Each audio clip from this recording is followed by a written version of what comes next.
በጣም የሚደንቀው አዳም አባታችን ስንተኛ ፍጥረት ነው እስቲ ንገሩኝ? ያ ፍጥረት ነው በጣም በቀላሉ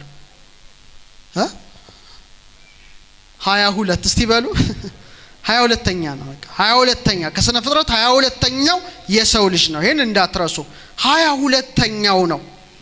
ዛሬ በዚህ ዓለም ያሉ ምሁራን በጣም በሳይንሱ ዓለም ከፍተኛ ደረጃ ተደርሷል። አንክደው የሰው ልጅ ይሄ ስከል ማለት ራስ ቅሉ ሲታይ ይሄ ማለት ነው ስንት አጥንት እንዳለው ታውቃላችሁ? 22 አጥንት አለው የሰው ልጅ ተለይቶ። ስንት አጥንት አለው? ስከሉ ይሄ ራስ ቅሉ 22 አጥንት አለው። እግዚአብሔር ዝም ብሎ ሊያስቀምጠው አይችልም። 22 የእግዚአብሔር ስሞች አሌፋት እንዳሉ አዳምም 22ኛ ፍጥረት እንዳለ ከአዳምም እስከ ያዕቆብ አባቶቻችን 22 አርስተ አበው እንዳሉ በተመሳሳይ መልኩ አዳምም እኛም ሁላችንም የሰው ዘሮች ጭንቅላታችን ስንት አጥንት አለው? 22 አጥንት አለው።